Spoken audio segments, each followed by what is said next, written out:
The judges were Simon, Randy, Kara, and Avril Lavigne. I walked through the doors and was side stage, about to stand on that floor where you sing your song. Sorry, I didn't do my hair today. I kept singing and got to the big part, and they stopped me, and I said, okay. And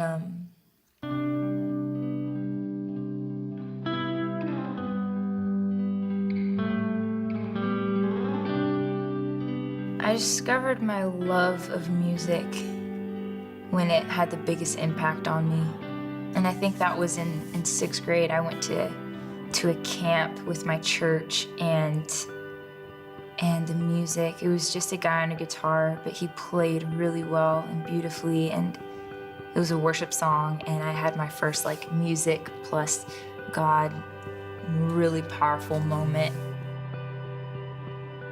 I was like, wow, like this is powerful. And so that was when music really impacted me.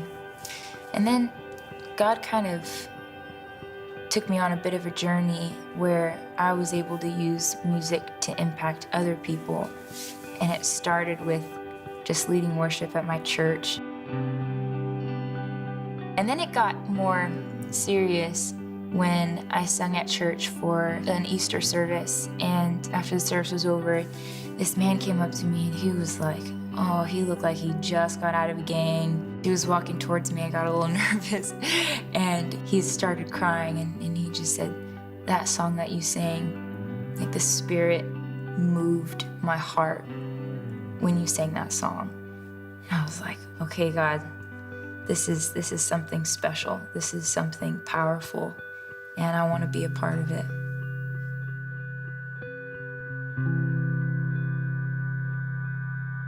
One day, I came downstairs, the application and the map and everything out on the kitchen table. The American Idol auditions are at this time, at this place, on this day, we're going. And I was like, all right, let's do it. I get excited. There was a few months between the first audition, when you see like the huge arena full of people, and that moment on the screen when you see the contestants in front of the celebrity panel.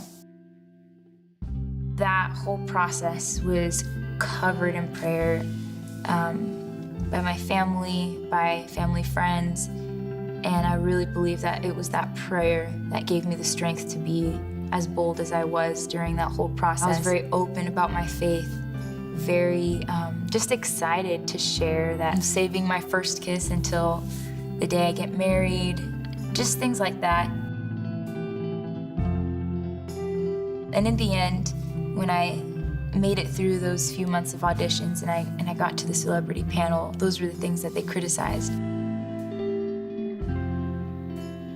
They complimented my voice, complimented my look, and then started saying things like, so we see on your bio here that you've never kissed anybody.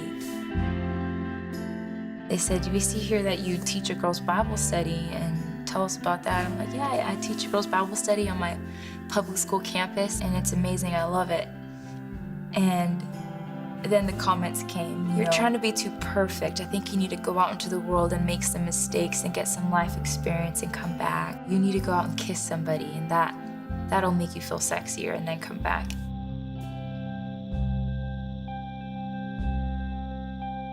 After hearing that, I was just like, all right, God, your will be done.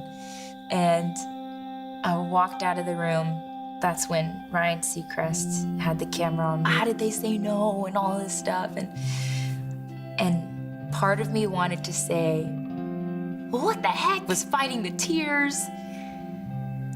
And then this small part of me ultimately said, God has opened up the doors up until this point, but now he's closed them. And I'm not gonna question any of this because I know that he has a greater plan. And by God's strength, I was able to say that in my mind and in my heart. I was just like, God, why did you take me through these months of auditioning when I could have been studying for finals and enjoying prom?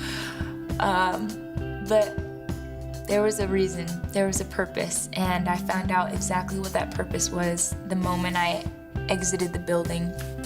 And a man came chasing after me and said, "Hey, I heard what you said on camera about God, and I'm a believer, and I heard you singing through the doors, and I really want you to meet somebody." Really, from the time that I had stepped out of the auditioning room to going down an elevator to exiting a building was the amount of time that it took for God to open the next door and do a complete miracle. Since then, I have signed with a label. I signed with the manager, and I'm engaged to Joel. It's 100 years old, from the 1920s. I don't know what a carrot means, but apparently it's a big carrot too. Sounds good to me. I am saving the first kiss until the wedding day. Ugh, it's so much more difficult than I thought it was gonna be. But I think that I should carry through and follow through what God showed me.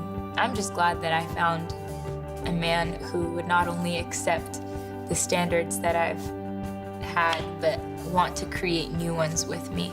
My fiance has been so supportive and so wonderful in knowing this is what God has called us to do.